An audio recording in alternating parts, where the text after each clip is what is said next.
casually. I'm not talking like, Yeah, it's the okay, best, so just Jess. whatever happens is happening. Okay. Um, so what was I saying? Um, yeah, so the demonic realm, like I was saying, like teaches people like it takes things, and I'll kind of explain like what I was telling Kassi this morning, but it takes things that people say and or sorry, it takes things that God says and God like actually created and put into order and put into place, like because he runs the universe and the spiritual realm on like law and order. It's not just all arbitrary, like it's everything to down to the like most minute detail, even in an unfathomable fathomable scale, even maybe forever is in order. It's mathematical, it's like precise, finely tuned, right? So this means that Satan, he takes parts of it and he mishmashes it and he uses the power of the energy of life. Okay, so people hear energy and they're like, oh my goodness, new age. Like literally God was speaking this to me. And and he takes that energy and he uses it for his game, for demonic gain, like for the demonic kingdom. But it's like what he does is he takes Yahweh out of it, and then this is why it ends up being very demonic. So this is why New Age is demonic, because it's taking out Yahweh from it, and then it ends up being so Christians are like, they don't understand. They hear all this is what the Lord was saying. This is not even me, because this is how I used to think too. They see the New Age stuff and they hear the New Age stuff and they say that's evil, that's black, therefore I'm going to do what's white, what's good, what's of God. So then they go to the opposite spectrum, but they don't understand that the what they're seeing is just a mishmash, and it's not the opposite of God, it's taking out God. And it's like having the most delicious drink in a bottle of water and you take out the drink and you just have the bottle and then you put in like acid and then you like it just looks like it's they're just stripping the Yahweh out of it and they're leaving the energy. And so that's why New Age is all about energy and vibrations, and they worship that. And it's not that that is evil, it's that that is the omission of God. So just you can see an example of this in education and schools.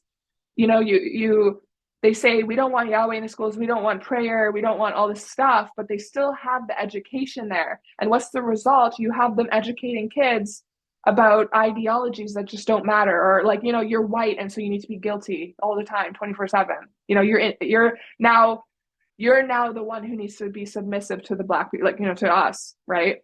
To the minorities, and I'm saying this as a minority, right?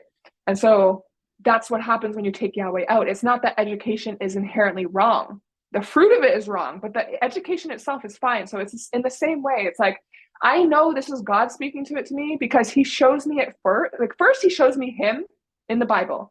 He reveals who he is, and you like if this ends up going on YouTube, like people can clearly see in the journey he's brought me through it. He's brought me first to him in the Bible. Then he shows me him in creation.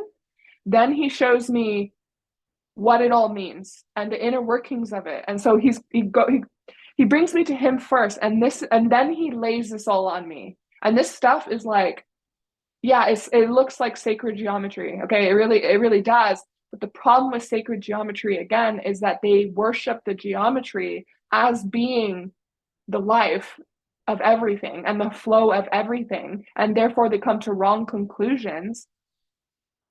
And so and I'll show you how they take out Yahweh. You can actually see it in it. Um, but what he's showing me is that this geometry shows him the creator. It's his signature, and it has actually meaning. Like he was showing me even in a dream last night, he showed me how all of the shapes in it literally like represent who he is, Yahweh is, and his, what he wants for man and what the purpose of man is, like what this connection between him and man really is, which is really the gospel of redemption. And he showed me that I can't explain this very well because again, like I'm trying to explain really complicated stuff in like verbal language, and it's like multi-dimensional, and it's literally like 40 plus, and I'm trying to show you it in 2D, which is like the most simple way. So it's like, I don't mean I'm trying to make it simple. I just mean that that's the only way I can literally draw it. I literally cannot draw 3D, like, So I'm trying not to diminish it, but he basically showed me in the dream, for lack of a better word, how every single aspect of these, they're called like the chotam, if I'm saying it properly. In Hebrew it's called the seal, and we talked about it before, how the word seal literally has the cross in it. It has the word for mem, which is water, which is heavens, as we know. It's the heavens, aka radiation, aka Yahweh's glory. And it has a couple other things that I forget for now, but I've said this before already. Um, so it's literally representative of the heavens. It's representative of dimensions of, this is very foundational. Like 12 is there's 12 of them. They're very foundational. They represent, in a way, birth and life. And it also, he showed me, it represents time. And the time, it's a fractal. Like these seals are a fractal, and they go forever, but it's broken up into 12 parts. And this is why, and each one is really infinite. So time is infinite. It's just that we perceive it broken up. We perceive it by calculating and by analyzing. And that's how this time that is really not time, it's forever, is time to us in a way. And I know it sounds confusing, but I'll show you. And so anyway, so in this dream, he's showing me how every single aspect of it is of him. Like literally, he's like encoded into the meaning of everything. So I don't know if, and so like, I don't know how to explain this verbally, like, but people are welcome to look this up. Like, you guys are welcome to look this up. There's something called a torus field, and it's basically, again, like getting into verbiage that people get triggered at. It's basically energy fields that look like the magnetic field around the earth, and it's a donut shape. It's actually a sphere. And so I remember I told you guys, I said, I was like, the earth is a sphere because we perceive it as 3D people. We perceive it as a 3D shape, which is a sphere. But the 2D shape of a sphere is a circle. And so then a 4D shape, I was like telling you guys that God was showing me somehow that a 4D shape of a sphere is actually like an hourglass. And so then I was saying it's not like the hourglass where it looks like a teardrop shape that meets in the middle, but it's actually two spheres, and the spheres are actually one on top of each other. And so I was like trying to tell Kassi the best way to think about it is in Interstellar. Am I rambling too long? Am I going too long? No, you're good. Just Okay. keep talking. Keep going. Okay. Go on. Okay. In Interstellar, you have a scene where they're in a ship and they're flying towards the wormhole.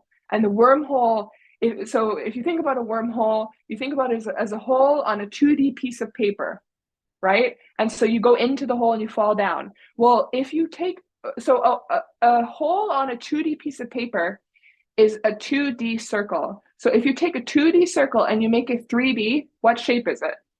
It's a sphere.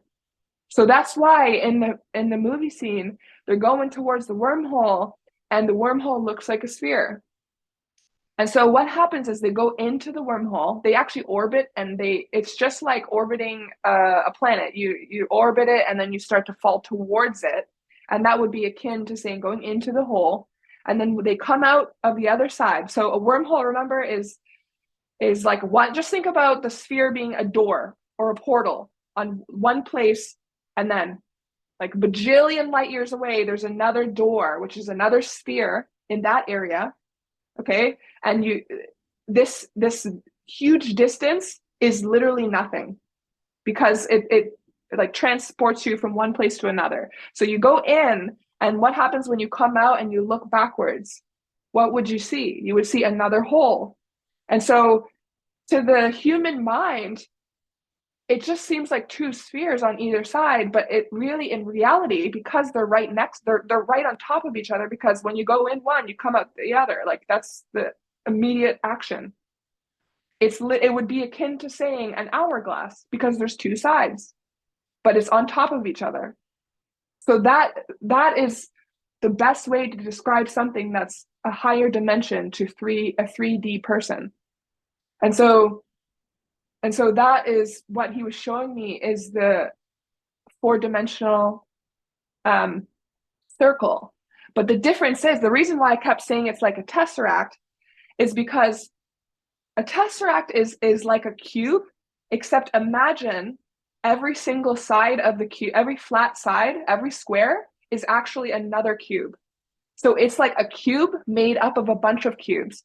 So with a 4D sphere, which is the sphere version of a tesseract, it's like I said, it's like an hourglass, but the hourglass is one on top of another. We just perceive it separated, but it's really together. And then, just like a tesseract is a bunch of spheres made up of a sphere made up of a bunch of spheres, in the same way, the hourglass sphere would be like a flower.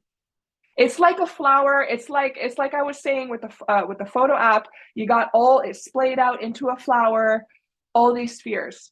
Okay, but again, like, you're trying to understand something that's a dimension higher than us, maybe multiple dimensions higher than us, and we're trying to understand it in 3D concepts. So it's all the same.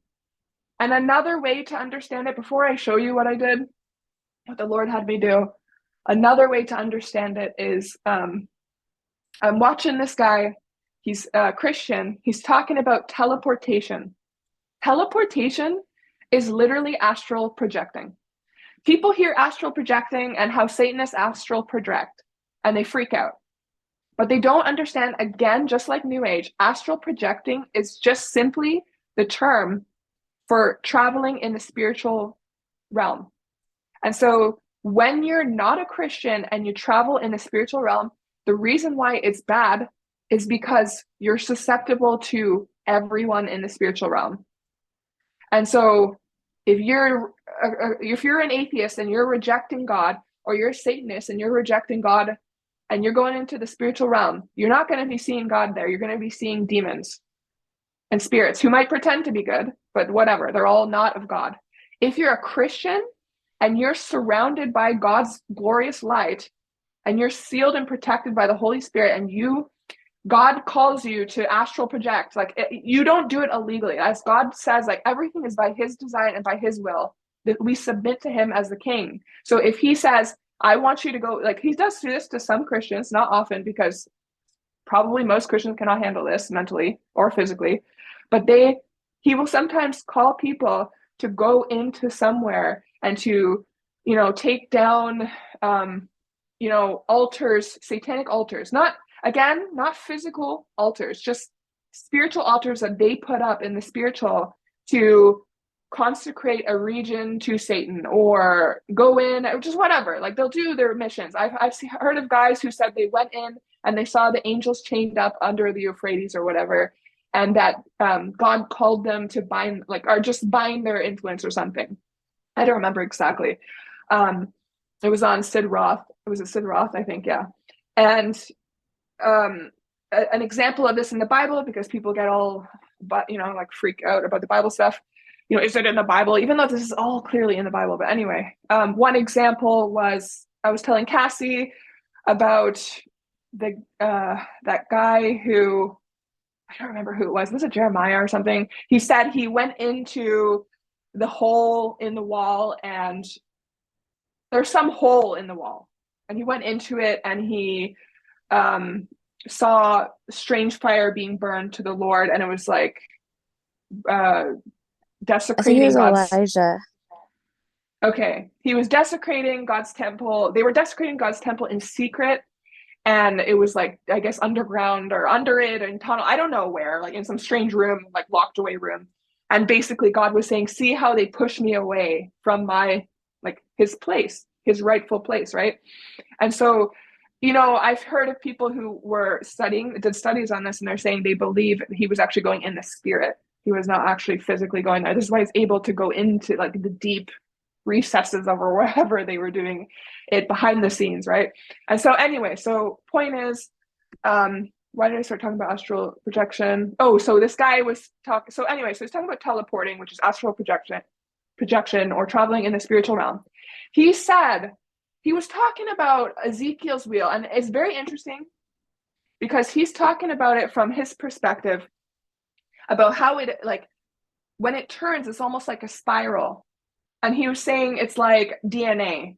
And I was like asking God. So before I drew all this stuff, I was asking God, I was like, why? I've heard of the spiral kind of imagery. I understand it with the Fibonacci, sequence. I understand it with golden ratio, with the DNA, with all this stuff. But I was like, something like, how does that tie into what I know you've been showing me with all this circle stuff? Like everything is circles, everything is spheres with you because it's the most symmetrical thing in the entire universe. It is a perfect sphere. There's nothing else like that. It's very special. And so then he showed me it's like a spiral is like time. So if you read Ezekiel, you see the Ophanim are described as wheels. And there's two ways to describe. Let me take out my retainer, sorry. They're described in two ways. They're described as a wheel, and they're also described as a whirling wheel. But the whirling wheel is also a synonym for heavens.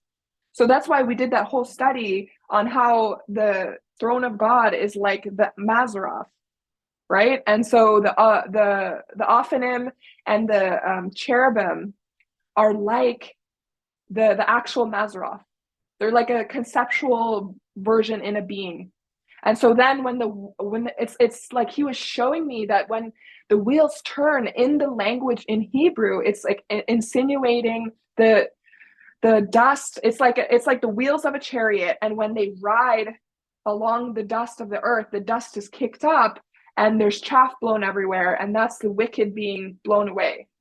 Just inherently in the language. So it's like when the wheels turn of the Ophanim, they kick up the dust and they cause the earthquakes. And remember, the dust is like man. And so it's essentially akin to saying God humbles the man because he's just in a tizzy.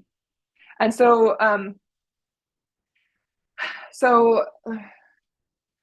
basically he's talking about these wheels turning, he's talking about this spiral thing. And it's like the Bible is clearly differentiating between the wheels turning and the wheels still. And so then he's showing Kassi and I how the wheels turning is like time, and time is purification.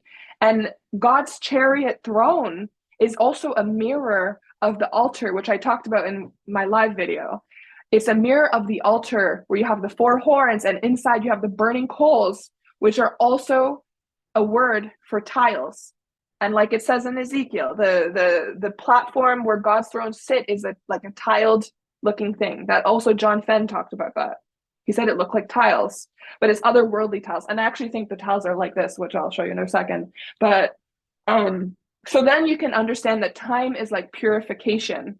And so as the wheels turn, time, because the wheels are like the Mazzaroth, as the Mazzaroth turns as time passes, then the time is purifying, but it's like step by step.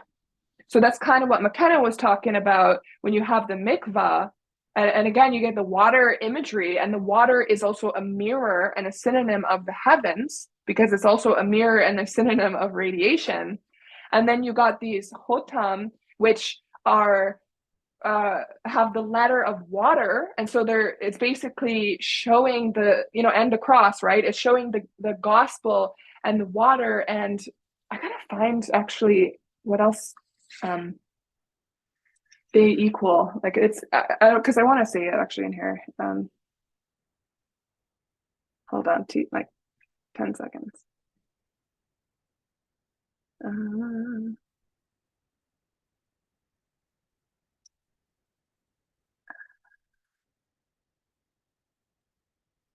Oh, so it's water.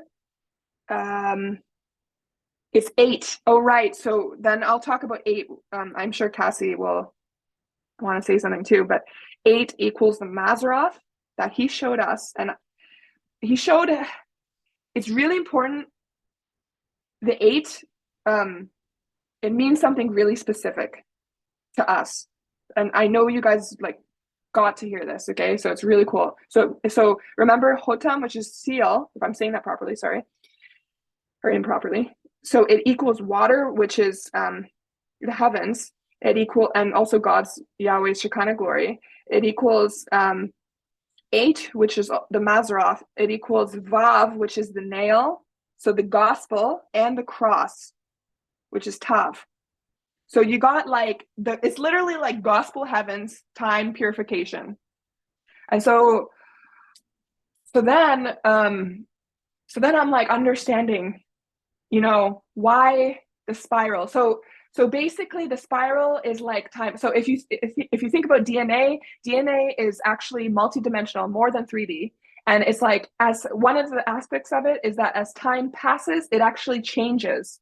And so the DNA will then instruct or whatever the cells in a different manner.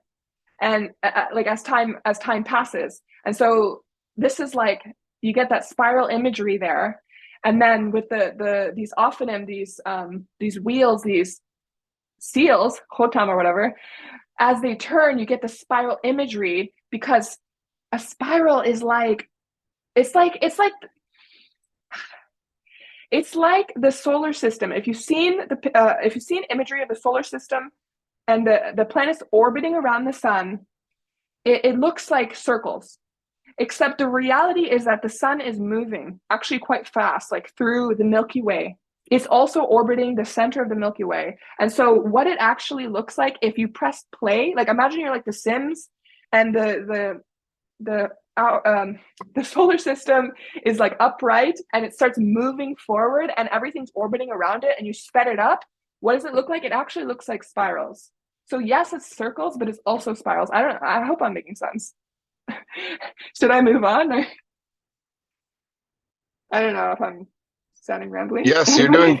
Yes, you're making No, sense. Keep going. Okay. We are Keep all going. intrigued. Yeah. Okay. So then I'll show you what he. Do it. But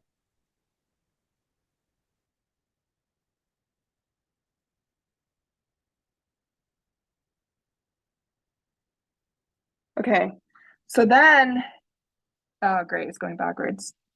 Is it going backwards for you guys? Yes, I heard keep going. Okay, let me just quickly. It's mirroring my videos. It's making me really like hard to. Okay, there we go. So then I was like, I know that God is speaking to me somehow, that there's 12 of these. I have no, like, again, this is let me put this on a better paper. This is all God, because like he's just speaking so much yesterday to me, and he's like, there's 12. Like somehow I know that there's 12 of these Hotam seals, right? Maybe I should call them like heavenly seals. I don't know, seals of God. But anyway, so I make this long thing, and I don't know what they look like. And I'm just like, I know they just vaguely something like this, right? So it goes from nothing, because you can't make a pointed one, because it's just a point, right? So then I just put nothing. So this is the rough copy, so ignore that circle. But it goes from 1 like this. 1, 2, 3, 4, 5, 6, 7, 8, 9, 10, 11, 12, until it gets to the really complicated one, which I'll show you the final copy in a bit. But basically, it's like he showed me the base, and he showed me that every single one. So if you have one, you have 1 point, and it would be one circle, but it doesn't. It's nothing, because it's supposed to be like a star or something. Okay. if that makes sense. So therefore, you can't have a one-pointed star, and you can have a line. So I decided, like, through the Holy Spirit, I felt like a line is fine, but it would be each point of, because it's 2 points, 1, 2. Each point would be 180 degrees away from each other. Okay, each point here on 3 would be 120 degrees away, 40, 72. It keeps going all the way up till 30. The end 12 is 30. Okay, 30 degrees each one. This is why this is the Mazzaroth, and I'll get into that in a second, because 30 degrees, like I told you guys before, with this thing, the OG, every constellation is 30 degrees apart, okay, on a 360 circle of 12. And so then I'm like, okay, I feel like God's on me, like so strong. I feel like this is true, but I'm like, what? I'm like, God, I got to know, like, how are these supposed to actually look? So then he showed me, well, first he started like here. He showed me that okay, I didn't know this before. He showed me that this old Mazzaroth that he did, I did 2 stars of David. I told you guys, like, the Holy Spirit came on me so strong. I did 2 stars of David mirrored, and it's 8 points. It equals to an 8-pointed star. So remember the 8 with the hotam, like, and the letter 8 is in there, or sorry, the number 8 is in there. So I was like, I thought the Mazzaroth is just made up of like stars of David. That's how you create it. Like, that's the basis shape for it. It's the Star of David. And I was like, that makes sense, because remember I was telling you guys God was showing me that the Star of David is like the base. It's like, imagine a molecule is the Star of David, and a human body is like all of reality as we see it, right? So the Star of David is like the building block. And so then he showed me, I was like, well, you've been showing me how everything is made of circles. I remember you showed me in the dream. Yes, I can. Okay, yes, I'll do that. So he showed me in a dream, let me just take a picture for Denise. He showed me he showed me in the dream that everything with time is a circle. So then I'm like, okay, but how come I'm still like wondering about the lines inside, like the Star of David? I'm like, well, Star of David is made up of lines. It's not really made up of circles. So then is everything just made up of a Star of David? Like, I'm getting confused like that. Okay, here. So then he showed me this. And also, let me find it. She also showed me this. Like, I drew this without knowing anything about the sacred geometry stuff. The reason why I know about it now is because I showed my husband, and he started looking into it, and he found out about something called seed of life, okay, where they do something similar. But I didn't know, like, I drew this because God showed me it, okay? So I just want to say that. So as you can see that these circles, when you draw out 1, 2, 3, 4, 5, 6 circles, it actually, and then you connect the circle where it connects to the big circle, you draw a line to each one, it makes a Star of David. Okay, that's why it's a Star of David, because the Star of David is actually made up of circles. It's kind of, if that sounds confusing, it's kind of like saying we see cells and we thought cells were everything. We thought cells are the building block of life. And then we got a better microscope and we looked closer and we found out that atoms make up molecules, which make up proteins, which make up cells. So we start digging more and more and more, and we find out at the very base level, it's actually more building blocks. So I thought it was the Star of David, but he's showing me it's actually circles. So then I was like, if this is 6-pointed star, which is the Star of David, what's the 12-pointed star? Because I know that's the Mazzaroth, because it's 12 positions on it. Well, I put 12 circles, concentric circles, and I realized it makes a flower. So that's what I was like, that's why he said I'm the center of the Mazzaroth and I'm the flower, because at the center there's literally a flower when you put 6, and it's actually one flower and then another flower, and then the next flower right there. I guess there's actually more. There's 1 here, 2, 3, 4, 5. So there's actually 5 flowers in one. But as you start getting more complicated, it's just a fractal. It'll go forever. So anyway, so where was I going with this? So yeah, so basically I found out this is how you draw a Mazzaroth. And this is why there's 12 positions. You get 1, 12, 3, 6, and 9. That's the Mazzaroth. and it's made up of completely of circles. So then I was like, okay, God, well, what's with the lines? Why does, like, for example, the satanic pentagram, I'm like, okay, well, you showed me, okay, I'm just going to zoom in. You showed me, God, that there's 12 of them, and I drew them all out. And so, you go 1 to 12. I don't know if you guys can see that, and I'll try to post it in the chat later. But I was like, God, the satanic pentagram is 5, points, and you showed me that, this is not inherently bad. It's when they turn it upside down and they use it for, like, satanic purposes. They put like a Baphomet face in it or whatever. It's evil. This is why you have like the police badges that are stars, and they're literally like a star, and like kids draw stars, and like stars are not inherently wrong. It's just that they use it upside down, just like the cross. Like the cross is not wrong. It's not an evil symbol. It's a symbol of Christ, but they turn it upside down and make it satanic. So I'm like, well, why do they, like I remember before, in our last Zoom, I was talking about how they take the pentagram, and it's like God was showing me how the lines it's real. It's like real magic that they do. And the circle around it, they said, like, this Satanist woman wrote in her testimony that it keeps like the demons inside. It's like the border. So then I'm like, wait, let me just show up close. This is a rough copy. I don't know if you guys can see that, but this is the right side up, 5-pointed star. So she was basically saying they turn it upside down, and then they keep the circle around it to be like the border to keep the demons inside. And then they just have lines, no flower, no circles, just the lines, right? They strip it down. So then I was like asking the Lord, like, why do they just have the lines?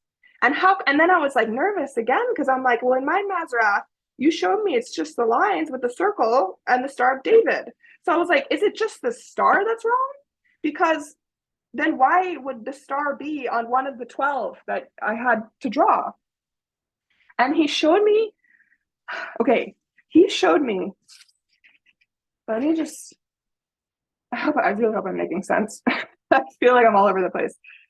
He showed me that the circles, they're 360.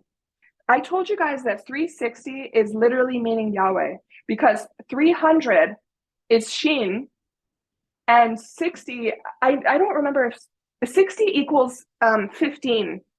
60 equals redemption. I told you guys about 15. I'm sure McKenna remembers what I'm talking about.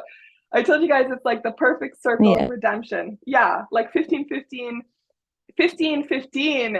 Like, you guys know how God repeats stuff. So 15 is redemption. It's also 555, which is grace. 15, 15 is like when God's repeating it, like you got to listen, right? 30, which is 15 plus 15, it equals Lamed, which is the shepherd's crook, which is Christ. 9-6 equals 15. And remember, I told you guys on the Mazarah, 9 is the bull, 6 is man. And so remember, 9 is the bull. The bull is Aleph, 1. Okay. Why is God Aleph, and why also did Satan call himself the bull as Baal? The reason is because the bull means the servant. And so, like I said, I don't know if everyone knows this, some people do, but the servant is basically the true servants are the angels and man. And so the servant should be the servant. But Satan, as a servant of God, decided to become the served. That's what he wanted to do. He wanted to become like God. And then so we have the Satanists now, or people who worship Satan unknowingly or knowingly, are servants of God, and they're supposed to be, but they try to become the served. And so they make themselves gods, and that's why they're diviners. But God is the served, and he came down as the servant, like the bull. He came down, he humbled himself to become like the servant in Christ. And so that is why Christ is the most humble man, and why he washed the feet of others. And he says, you have no part in me unless I wash your feet. So he has to become the servant to redeem us and bring us back to the 15:15. So that's what 9-6 means. It means the bull man, the Aleph man, the El man. He's the man. He's He's the man who is God in the flesh, and he's the served who became the servant, the bull. And so that's what 9-6 means. And 9 plus 6 equals 15. So you got 15 plus 15 equals lamed, which is 30. Okay. 30 plus 30 is 60. So it's really just like saying, it's like the fractal, but of Christ. It's really just all Christ and his redemption, ultimately. So 360 literally points to Yahweh, innately in the numbers. And so why did I start talking about that? So 360 is a perfect circle. Okay, so as you can see, the circle encoded into it is Yahweh, like just completely. It's Yahweh, it's redemption, it's perfection, it's purification, it's Jesus Christ. And so then another thing is too, is as we know, God is perfect symmetry. Why do you think the angels are physically so beautiful? You know, humans find symmetry beautiful. Symmetry is very rare in nature, like pure symmetry. In that sense, you know, like the pure sphere, right? Then you have demons. Whenever they're described as being very ugly. They're very lopsided. They're very funky looking. They don't look right because they're not symmetrical. They're the antithesis of symmetrical. And so another thing too is that I find it very interesting that pi, which is supposed to describe a circle mathematically, cannot actually fully describe the circle, which is why it goes on forever. It's called my brain's blanking. Not an imperfect number or something. No, it's called it's something that I'm sorry guys, my brain's blanking. Something that doesn't make sense. The word for that. It's basically a word that doesn't Phenomenon? make sense. Okay. No, like something that inherently it's the opposite of making sense. Okay, so basically, yeah, sorry.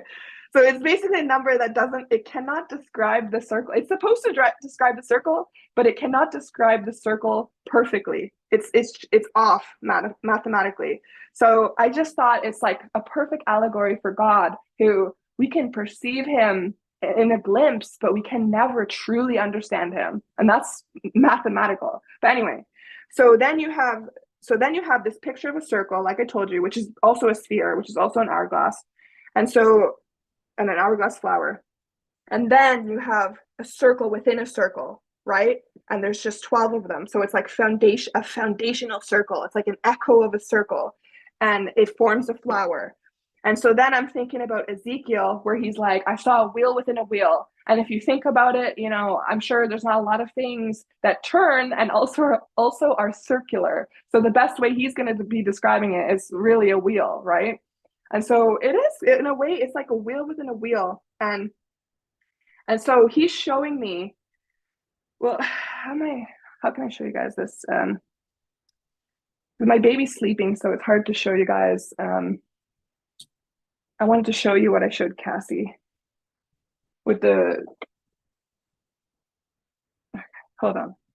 So I have a light here. You know what? You can't really see it that well. But I have a light here, and it's kind of like all these lines that are almost spirally around. Okay, and I'm not saying this is the shape of the wheel or, you know, this Hotam seal thing. It's you know, it's obviously like weird, but just imagine it's like a sphere in a way. When you turn the light on, it actually shines above, and I can't show you because it's too bright out today. I really hope you can't see where I live in this video. If somebody can cut that out. Around here, it actually looks like this, but like way more intricate, right? And so then you can understand in that way, I've been telling you guys how the physical realm is a shadow cast of the spiritual realm. And so then you can imagine it. Yes, I'm drawing it on a paper, 2D. And this is why I was frustrated, because it's like a 2D projection of something that's like multi-dimensional. So you can kind of picture that. And let me send you guys, I don't know how we could show people this, but I'll just say it verbally. There's something called a torus field, and this is what it actually looks very similar to this. And a torus field I had to do a little more research on it, but it basically is the way energy flows around something. And so people hear energy flow and they freak out. Okay, energy is really, it's life. It's literally God created it. And so the energy, of life flows through everything, but because life got fractured by sin, then the energy gets stopped. It's kind of like very clogged arteries. Okay, so it's supposed to flow freely. So God gave me a dream about that, like seeing it flowing freely, and that's the true peace and the true beauty of like heaven and what creation really was supposed to be before the fall. And so yeah, Kassi posted it, so it'll help you. So basically you can see a torus field actually looks, I don't know if it actually is exactly this. It might be made of magnetic force, electromagnetic. I think it's related to electromagnetism. But the actual magnetic field, when you put a magnet in the center, it looks exactly like this this hourglass. It looks like this. And so remember I was telling you guys about how the Holy Spirit showed me that Jesus is like the electromagnetic field, because it surrounds the earth, right? I feel like this is getting long, but there's so much. Jess, look at what I just sent in the chat. Yes. So imagine that, but in the earth. And so they draw it like a donut, but okay. Remember when I told you guys, I was like, the earth is not a sphere. It looks like a sphere to us because that's the 3D shape, and we're 3D people. So we're going to see the shape like the 3D, the third dimension. So that's why it looks like a sphere. But I was telling you guys, it's like an hourglass. So remember I used the example of the wormhole. So the wormhole, I told you guys, is the wormhole is a sphere within a sphere. That's the hourglass. And so I was saying, it's like God gave me like a brainwave or a picture or whatever of the earth when in the tribulation, it's going to be hell on earth. And I said, it's kind of like a Klein bottle. And I said, but not like a Klein bottle. It's like and I said, for lack of a better word, it's like a prolapse, right? The inside comes out. I know that's really horrible. I'm sorry. But I said that to you guys like quite a while ago. And so then it's like the hourglass flipping. When hell comes out onto the surface, it's like the hourglass flipping. And so this shape, it's almost, you could describe it like a donut, but it's not a donut. It's like an hourglass, like I described earlier, but kind of like a donut. And so it's very interesting that this shape, it's the higher dimensional sphere. This shape is around the earth like a magnet, like with a magnetic field, like a giant donut in a way. And it goes in at the north and it flows out at the south. And so then you're getting into all the imagery about the south and the east. Like I told you guys, the south is 6. If you in the esoteric, religions, they talk about how if you compare a human with this donut shape, then it would be akin, like, so torus field, okay? It would be akin to saying that the mouth is at the north and the butthole is at the south, okay? And so it's like everything bad flows out the south. And so that is very interesting because you get the imagery of the cross. You get the sin, that's placed upon Jesus. You get the blood that flows from Jesus down the cross, to purify and cleanse the sin at the mercy seat. Okay, it's not saying like it's all bad, south is bad. That's not the point. The point is to say it's to show the cost. The cross shows the cost. The sacrifices in the Old Testament show the cost of the sin. It's not meant to say like it's some holy picture. It's supposed to show the hardness of what you do. You had, because of your sin, Jesus had to be crucified, the worst death. Okay, and so this is why man is 6, and this is why also Vav, which is the nail, which is also in the word Yahweh, is 6. It's not that 6 is bad.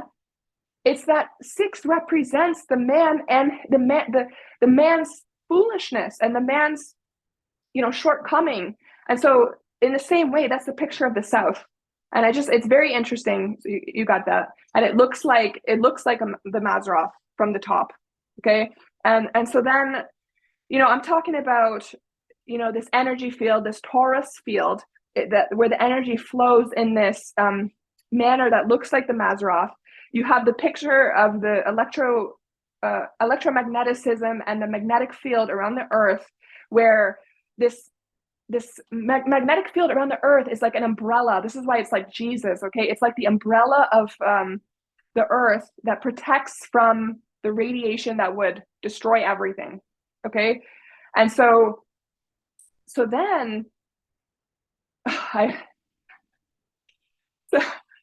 started to get really like, it's really hard for me to explain, because it's like, it's literally tying everything into one thing, because you're tying everything into like literally Yahweh, who's the 12. Okay. Who's the ultimate. Okay. So so we can all agree that it's very clear that the Lord is saying that the electromagnetic field and force is likened unto Jesus, who is really the one who comes in and protects us. So like, if the Lord wants us to go astral project, like, I'm not saying he really wants that, but just like, travel in the spirit to like stop the demonic whatever, just hypothetically, like I said, we're sealed with Christ, we're sealed through Christ with the Holy Spirit. And so it's really Christ that's the net ultimately of all humans. He's the net.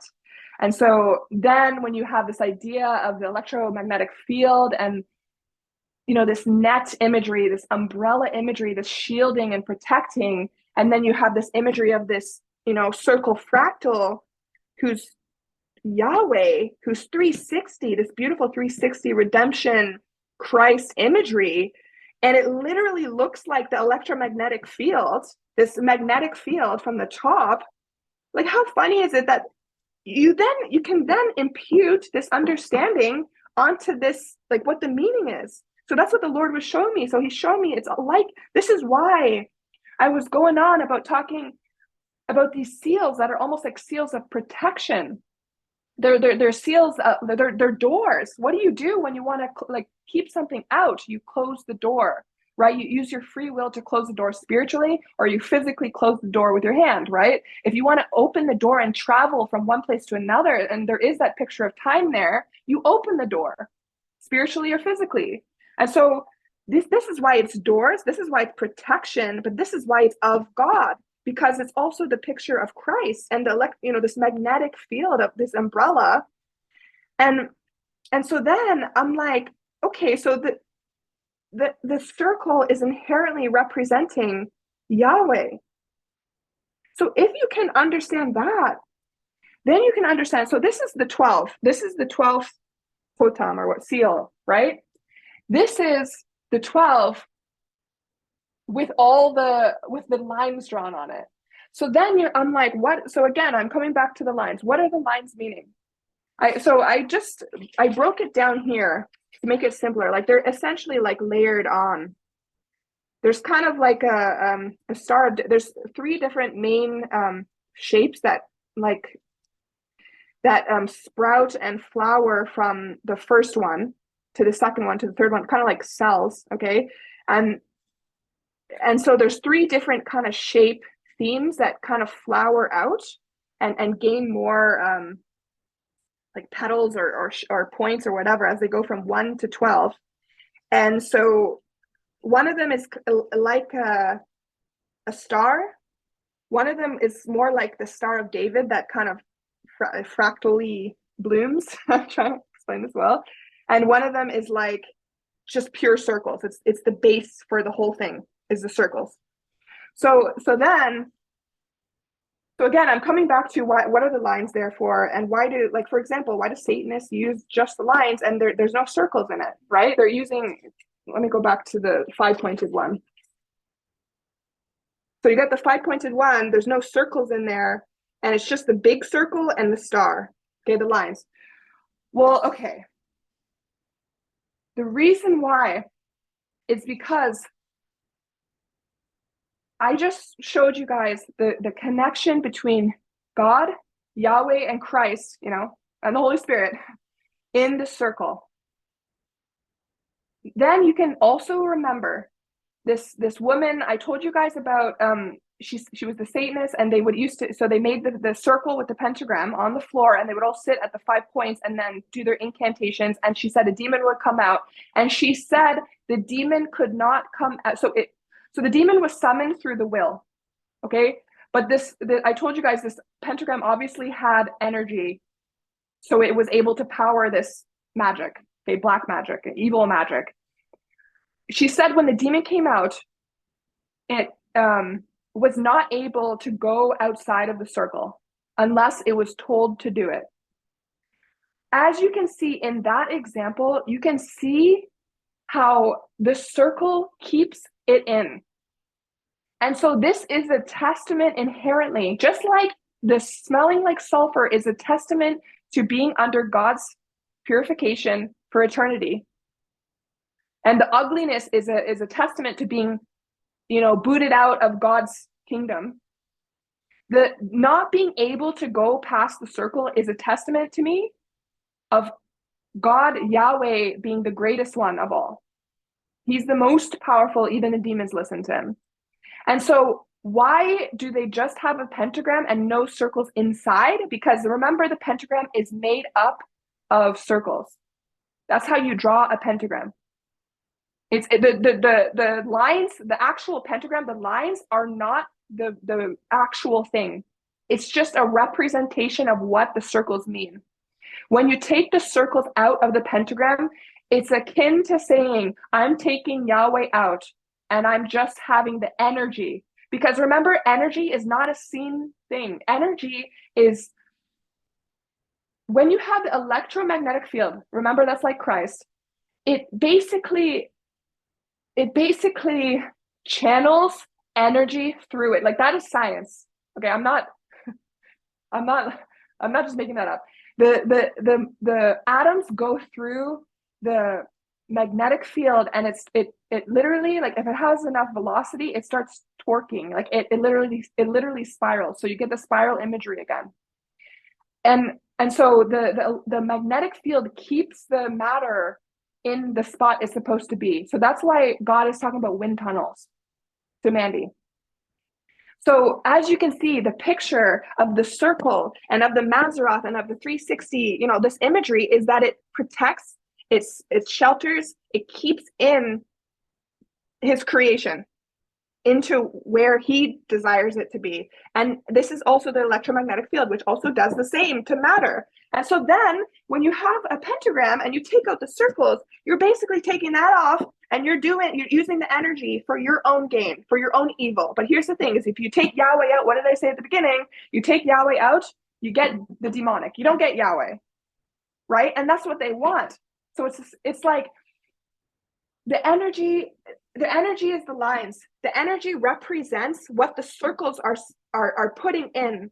So it's like saying, it's just like when you see Satan, he comes as the angel of light. He uses the ideas and the creation and the energy and the understanding and the knowledge of God, but he takes God out and he calls for worship for him.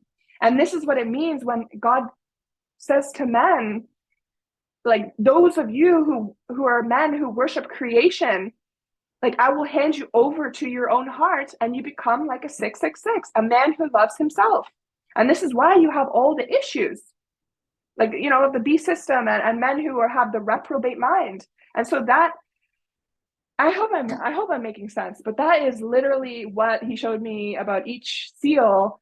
Why the circles are so, the circle is the foundation. You cannot take it out because it's Yahweh. As soon as you take it out, you don't understand it. And this is why New Age people, they have all the seed of life. They see all the sacred geometry. Okay, he's showing me what it really is, but they have like these fragmented versions. And you know what they do with it? They just say, wow, this is the universe. This is the beauty. This is the power, the energy fields, and this and that. And they apply it to all these things, but they don't understand what's the point of it all. The point of it all is literally purification, because it's the time. And so he's giving me the picture of, like, when these things are turning as they go from 1 to 12, it's the picture of life, birth, because you got number 1, I told you guys, it's void, it's empty. It's like the egg. It's like the void earth. Nothing on it. It's formless and void. Then you get number 2. It looks like mitosis, where you have 2 circles in there. It's like the cell separating, and then it bubbles up, and the flower appears, and the star appears, and the flower blooms, and the star blooms, and it becomes 12, which is like an unto Yahweh. So it's a picture of the Christian like transforming to be like Christ. And so last thing that he's showing me that every single, even degree, I showed you the degrees, right? Like 2 point, number 2 is 2 points. 2 points is 2 circles. The 2 points on it is 180 degrees away from each other. Like, for example, and I told you guys 12 is 30 degrees. Well, every single one, even the degrees, literally like have a symbolic meaning. For example, and I think Kassi got to talk about this because I feel like I've been talking so long. But for example, number 8, I told you guys it was the Mazzaroth that he originally had me draw way back, the Mazzaroth converter that I sent in the chat. Okay, it's an 8-pointed star because it's a double Star of David. I thought this was the Mazzaroth, and he showed me the Mazzaroth is actually him, which is 12. The 8 Mazzaroth is like the physical representation, because it's honestly simplified. It's the representation that we see in the heavens. He is 12, okay? We don't see that. We can maybe try to get a glimpse. I think we get a glimpse right now, but it's very minute, like a drop in the sea, right? Of water in the sea. So 8 is what we see in the heavens. And because 8 literally represents the journey, and that's why I was like talking with McKenna about understanding the numbers, because 8 at its simplicity means new beginnings, and it's an hourglass, right? And on it, on the facing upward, and a new beginning. You cannot have a new beginning without the old. So it's going from old to new. And I can maybe get into this another time, but I can show you like proof of everything that I'm saying, like on the actual Mazzaroth, how the 8 Mazzaroth that he had me draw is literally like a picture of this redemption, of flipping from one to another, the journey in the wilderness to the purification of us. And you can look into the number 8 with what McKenna sent, but it says that there. And 8, so 8 literally represents our journey as 12, as us, okay? We're like a representation of what God has all Christians go through. And so as I think everyone can agree that the number 522 is very special in our journey, right? With May 5th to May 22nd. And I've talked about how the degree on a circle 225 is the perfect mirror of February 15. So those are very, very important numbers. Well, like I said, the degrees are symbolic for each one. So the degrees, let me just quickly show you. The degrees are at every point on the star, there's rays. And as you get to like higher numbers, this one's 6, as you get to 12, the rays spread out. There's more and more rays. 12 has, let me just find it.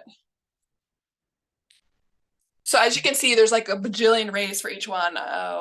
1, 2, 3, 4, 5, 6, 7. Lift it up a little, 9, 10, Jess. 11, 12. I guess there's 12 there. Anyway, and so every ray is, he showed me that in a dream too. Every ray is, it's symbolic, and the amount is equal to the degrees that each one is that I told you guys. Like how, so basically it's mathematically precise. Okay, it's like this is a portion of this, and is a portion of this, is a portion of this. Okay, so it's all mathematically symmetrical. So the rays on the 8, if you count, if you measure how much one is, I'm sorry guys, I'm going to describe this. Okay, maybe I should just draw it really quick. So you have your circle, and you just say there's 1 point. This is the 8-pointed star. Okay, there's 8 points, and the rays, one point should travel to the next point. Just say, maybe I just say there's 8 dots. Okay, you know what? I'll just draw it. There's 8 dots. 1 dot should travel to the other dot. in perfect straight lines, okay? Like this. Okay? It does this 8 times. So this one would do the same thing. Okay? And so forth. That's how you draw the lines, okay? That's how they all correlate. And each point would be another circle, Hey. like this, okay? We can't So- see it very well. Is that better? Yep. Do you want me- Move your camera up a little. North. Do you want me to Yeah, redraw there it you because go. that just looks like a scribble? You guys got it or? Yeah. Okay. So then let me just draw it one more time, simpler. So you guys get the point. You have the one dot, it rays out. Okay, he showed me this in the dream, like it literally has a symbolism. So this line is curved. It makes the perfect circle, 360 circle. You would draw a straight line where this meets. This is 180 degrees. If you would then like count each section, the degrees add up to 180. Well, for the 8-pointed star, each section is 2, 2, 5 degrees. Okay? And it is times 8.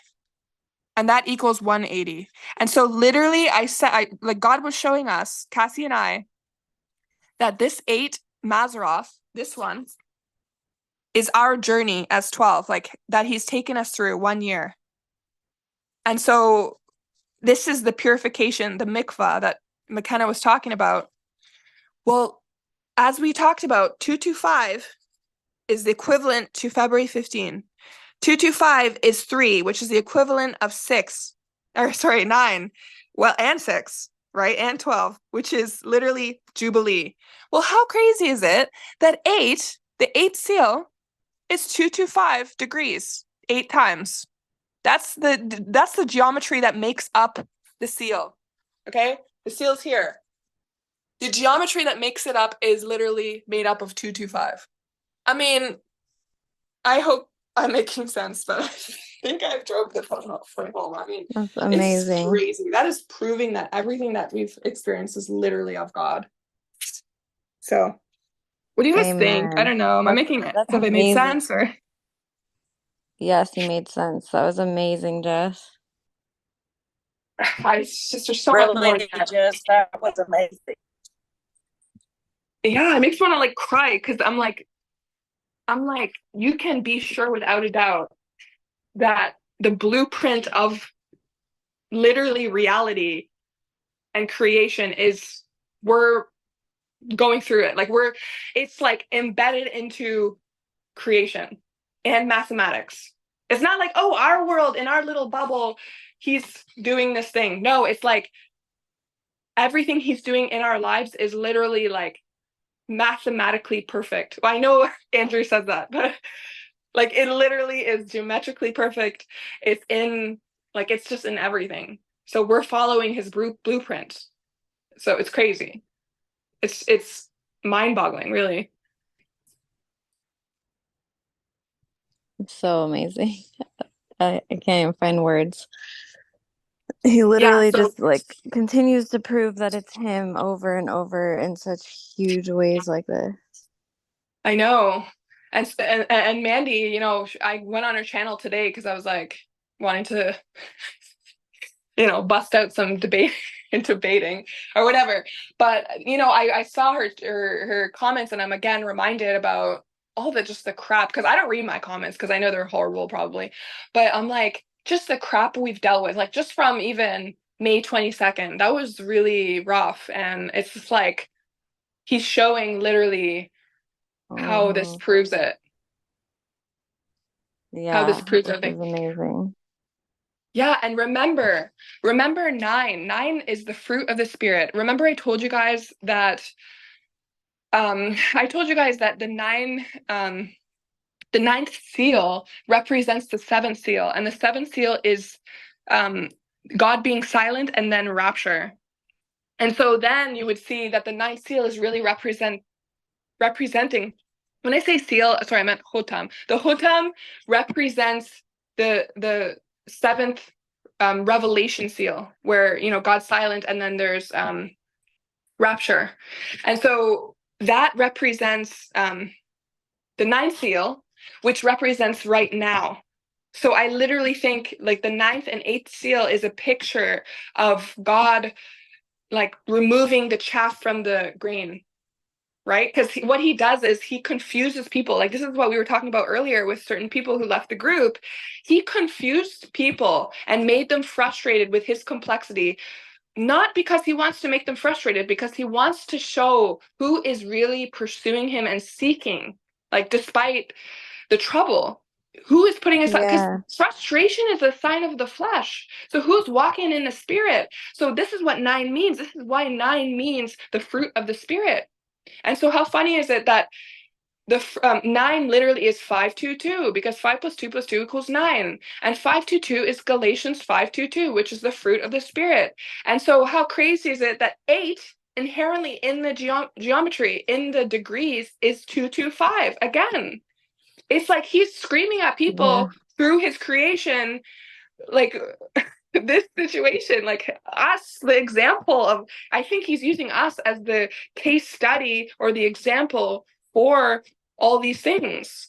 So anyway, it's just people don't see it, so then they get mad and they say, oh, you this and that and what, and they just miss the point. They're proving God's point, that they're so angry and so frustrated and they cannot get out of the flesh, and they're letting the flesh rule them. That's why you don't see God getting in a tizzy when people, you know what, people will even blaspheme God and he doesn't get in a tizzy. He laughs. It says in the Bible he laughs. And so why does he not get in a tizzy? Because he's not in the flesh whatsoever. He doesn't care. He's the king, right? He's not in the flesh. He's 100% of spirit in perfection. And so he doesn't get in a tizzy. So it doesn't matter if people think, oh, Mandy's fake. You're all fake. You're all false. You guys are lying. 522. You guys said 522. And he's literally trying to tell them, you're in the flesh. The fact that you're so upset right now. But anyway. I gotta stop talking because Wow, thank you, That was Jess. very well put, Jess. Thank you. That was amazing. Thank you. I'm Amazing. gonna Thank you. Yeah, you can Yes, pass very, that very cool. Thank you so forward much. now. yeah.